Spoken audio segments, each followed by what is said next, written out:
My name is Joe Weintraub. I'm a professor of management and organizational behavior at Babson College.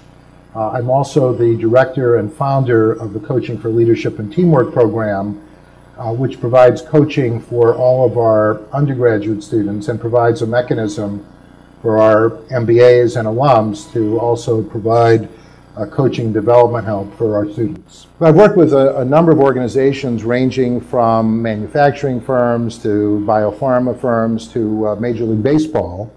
My basic belief is that in growing companies, which we're obviously concerned about at Babson, you can't grow a company without growing people.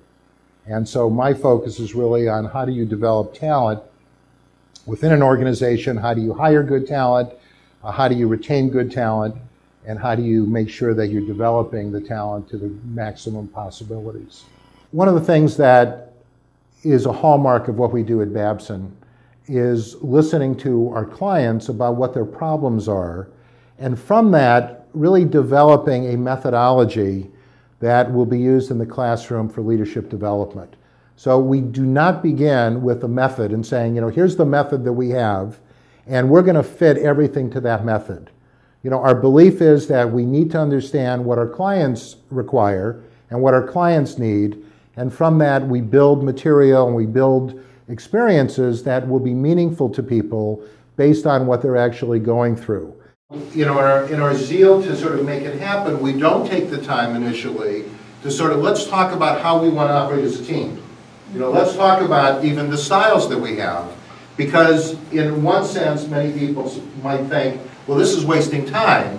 If you don't do that, you waste more time later on, because then the silos are developing and we never sort of get to it.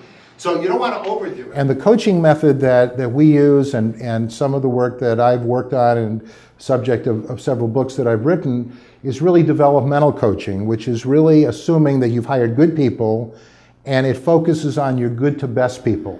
It's very hard to have good leadership. So being able to look in the mirror, being able to understand who you are, and really helping people and helping leaders to identify the things they need to work on the development side, but even more importantly, to identify the things they're good at, and how do you leverage those strengths? Because if you want to play probability theory, you could talk all you want about weaknesses, but if you've already got the strength, how do we take that strength and how do we use it, and how do we make sure that people are taking advantage of the things that they're already good at? So one of the things that we've worked on is creating peer networks.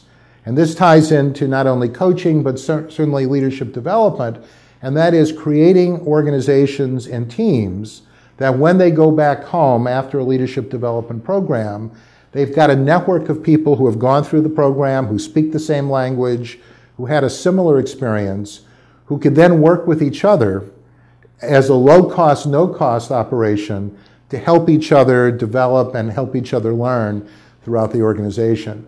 We don't do enough to think about the learning that comes from both successes and from failures. But leveraging that, the U.S. Army's a great example of that, and what they call the after-action review, having organizations take stock, sit back, and always ask that question, what can we learn from this experience, and how do we leverage that across the enterprise?